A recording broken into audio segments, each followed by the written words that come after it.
जिंदगी के कई पहलू में परीक्षा होती है और मेरा बेटियों से निवेदन है, शादी के 2, 4, 5 साल परीक्षा बहुत चलती है, मन नहीं लगता, सब परिवार बुरा लगने लगता है, लोग सिखाने भड़काने वाले लग जाते हैं, परिवार टूटने लगता है। इस परीक्षा की घड़ी में थोड़ा धैर्य बांधकर एक बेलपत्री शंकर जी पर चढ़ाकर, जिसकी डंडी का मुख अशोक सुंदरी की जगह पर हो, उसे चढ़ाकर एक लोटा पानी उत्तर की ओर मुख कर कर चढ़ाना प्रारंभ कर देना। धीरे धीरे परिवार में सेटल होना प्रारंभ हो जाएगा, अशांति समाप्त हो। ये शांति का अनुभव करा देता है।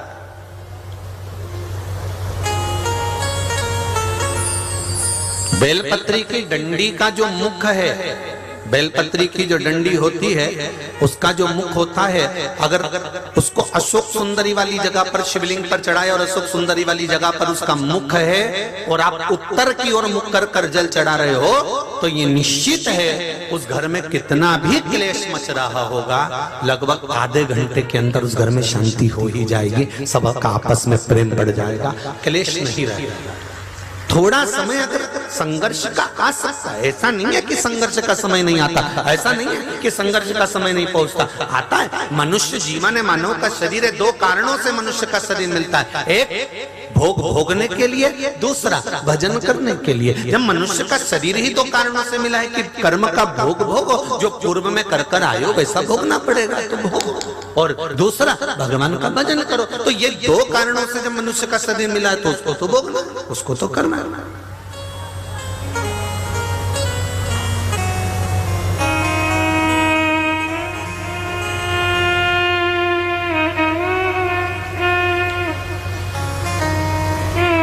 मिलेगा जरूर भोगना, पर उसके लिए एक निवेदन है कि हम शिव की आराधना कर कर, हम भगवान शंकर की स्तुति कर कर, हम भगवान शंकर की अर्चना कर कर उसका फल प्राप्त कर सकते। जैसे 3 जल की महत्वता कही गई है अभिषेक में।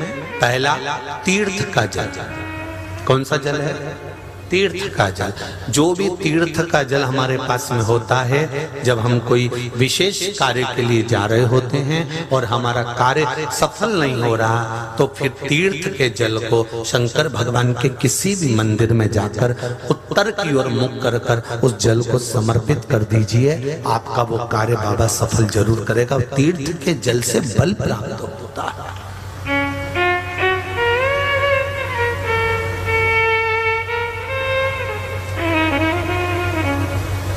दूसरा है,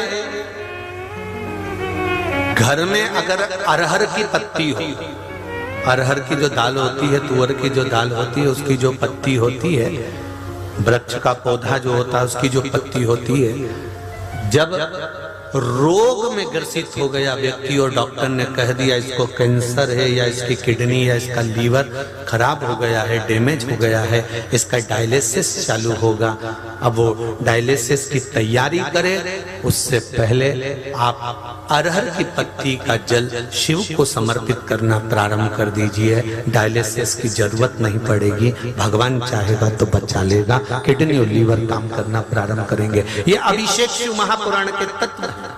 सुख। तीसरा,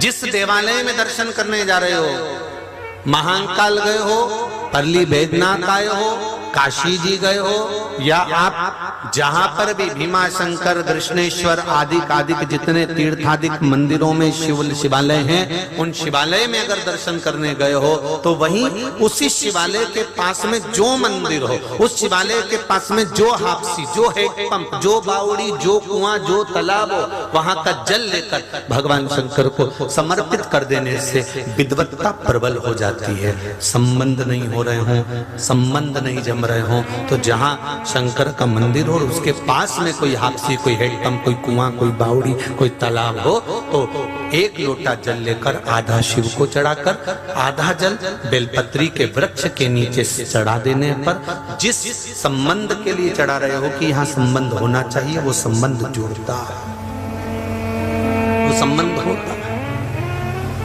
क्यों कहते हैं? बच्चा जब जिद्दी रहता है, बच्चा जब रात्रि में बहुत ज्यादा रोता है, बच्चा जब पलंग पर बिस्तर पर गंदगी करने लगता है तो माताएं दवाई देती हैं, समझाती हैं, सब कुछ करती हैं, पर वो बच्चा जब तक ना जाने क्यों रात को रो जाता है, क्यों चमक जाता है, ना जाने क्यों रात भर रोता है, चिड़चिड़ करता है, क्यों इसको मैंने खिला दिया पिला दिया सब कर दिया, उसके बाद भी ये चिड़चिड़ करता है, फिर भी रोता है, फिर भी ये गंदगी करता है, सब कुछ कर दिया तो भी गंदगी करता है। इसको 2 बार मैं रात्रि को उठाती हूँ, वॉशरूम कराने ले जाती हूँ, फिर भी ये गंदगी कर जाता है। उसका कारण हो सकता है कुछ हो, पर एक बेलपत्री शिवजी पे चढ़ी हुई, 1 लोटा जल चढ़ा हुआ, पानी बहता हुआ, जब उस जलाधारी यहाँ से नीचे गिर जाए और गिरकर जब उस छोटा सा नाली जैसा बना होता है ना, उसमें से पानी बाहर जा रहा हो, तब उस जगह पर हाथ से उस स्थान को थोड़ा सा रोक लो और वहीं से 4-6 बूंद उस पानी को लेकर आ जाओ। वही पानी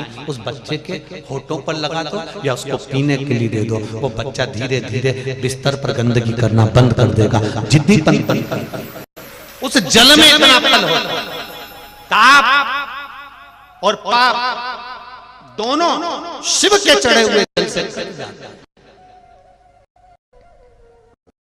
ताप पाप दोनों चले जाते।